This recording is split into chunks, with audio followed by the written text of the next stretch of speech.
So that is, why I was like not too motivated to go back and do TikTok again, because I keep going on these different platforms, building up, people following you so you can talk and get your messages out, and then they just keep taking these accounts away from me. And so, YouTube hasn't done that yet. Hopefully they won't. I think that we're moving into a time where, it's more white hat being run than, these bad people. So hopefully I will keep this account. Hopefully nothing's going to happen to it, because then you have to start going into other ones that are even more harder to find. So, anyways, I might do my daughter said there's a lot of people who are wanting to do like an experience at the cabin. Because so when I got this, I was going through my healing, I was having those problems. I got this cabin, and, I thought it was going to be, I'd been here, I think a little less than a year when we went into quarantine. So I hadn't really met people around here. And I'd only had one summer here. I joined the HOA. I was doing some parties, and I was having fun doing that, because I like to make parties. I want the world to be about having fun and dancing and music and parties, That's what makes us feel good, is get out there and dance and be free and listen to music. You feel it.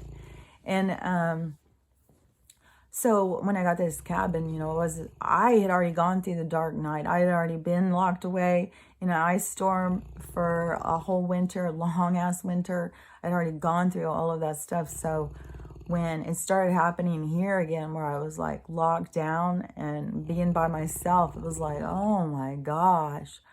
Like, it's like you keep getting put in solitary or something.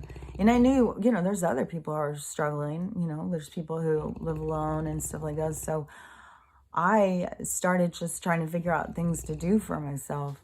And I was like, okay, I'm going to use this time wisely. I'm going to make things. I started learning to crochet. I started doing things in my house and painting. So I really got into, I cleared my yard. I did so much stuff around here, things that I didn't even know I could do. I went and collected wood there's a lot of construction being done, and they had some trash piles. So I went and asked them if I could have the wood, and they said anything in the trash pile I could take. So I'd go over there and, scavenge this wood. And then I came over here and started building like a deck and doing stuff like that I'd never done before. But they would just tell me like what to do and where to put things and how to put them and stuff. And they're always doing that. They're always telling you. We hold ourselves back. We've got a library around us at all times. So I just really got focused on that, and I really got in touch with like nature. Like when I was going out and like raking and taking care of the yard, you just really start seeing the importance of that, kind of being in union with nature, of like caring for it. You become kind of like absorbed into it. Like I'll go out and talk to my trees, like, and I know that they hear me. I know that they're talking back. I can feel it. And if you pay attention, you'll see colors coming out of trees. They're emotionally responding to us all the time. And there's so many interesting things too about how plants emotionally respond to us. Like everything around us is responding to us all the time. Depending on what energy you put out is what energy you get back. So that's why we got to be more mindful of our energy and understand more about what we put out and understand how it all works. So we're going into learning about all of that, which is going to be super important, because they've held so much of this information back from us, because it, wouldn't work very well. It'd make you a powerful, strong slave, would it? So with the, I got lost again. Let me think, what was I talking about? The house. So, because I was talking about in the other one, and then I went off and forgot. So, when I started doing that, I started really finding so much healing. It wasn't like when I was alone and I did the dark night. That was really, really hard. Like I was suicidal. I couldn't quit seeing myself hanging from the rafters. And it was like, I'm not hanging myself. That'd be the last way I'd go. The whole fucking way. Which my stepsister did do it and lived, and she has severe, I think she was dead 20 minutes or something, and brought back. And so, yeah, she's got a brain injury, but it's very significant. And anyways, that would not be what I would do at all. But I couldn't get that image out of my head. It was like when you get down like that, you have what, some people think of them as demons or whatever. You have energy and beings and stuff around you, and they'll feed into that energy because it makes them feel good. It makes them more powerful. That's where we get this imagery of demons and devils. But that is will feed into that, and then give you things in your head. That's where people, like I've said before, there's a lot of serial killers who think that these thoughts are coming from inside them, and they're not. They're just what you would consider kind of evil kind of beings that want to watch chaos and destruction. And when you don't know control of your own mind, they'll infiltrate your thoughts and your emotions and create things where you think it's coming from inside of you, and it's not. So when being here, I really got into so much more about healing and developing myself. I started doing this channel, which was a huge thing to somebody who always felt like shut out. You have nothing to say, be quiet, crazy person, to come out here and start speaking out and speaking my truth.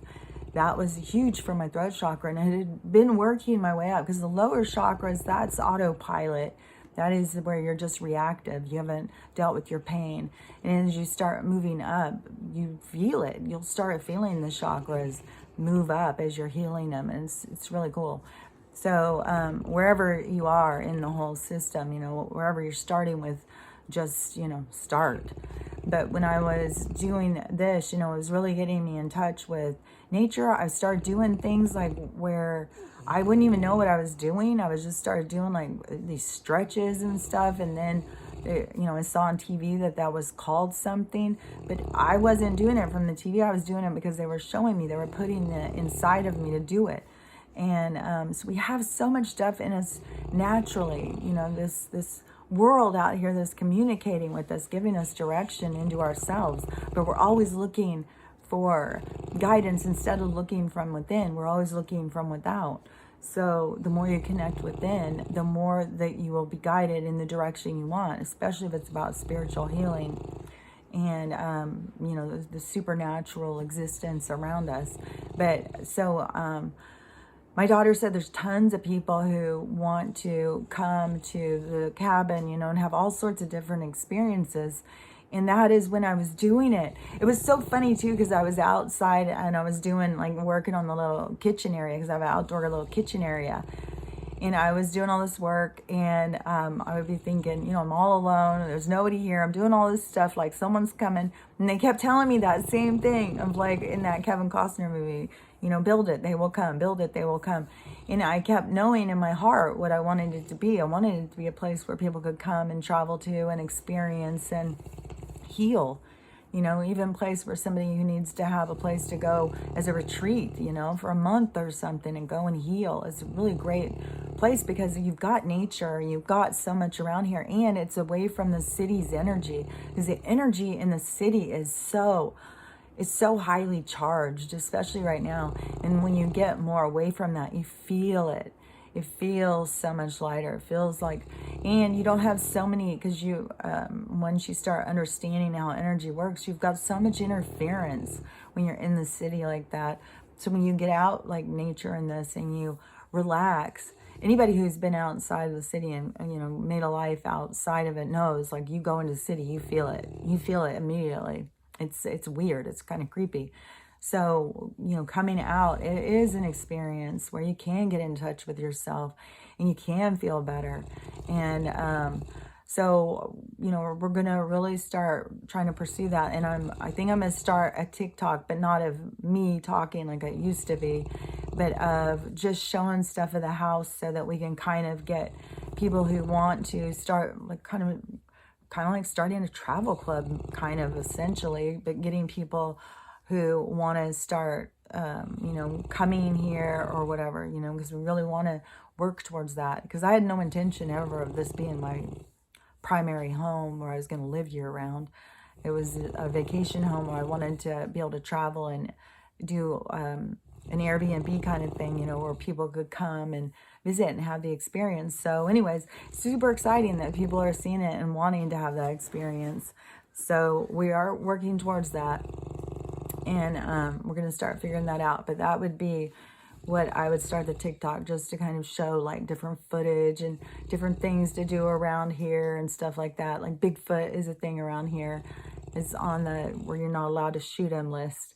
There's like a Bigfoot museum and stuff, because lots of pictures that people, because in the 70s and 80s he was all over, you know, all over around here. But I think we keep moving these beings out further because we're kind of creepy and kind of aggressive. But we're changing from that. We're starting to realize that these things are not scary. They're not out to get us. That we're a part of all these things.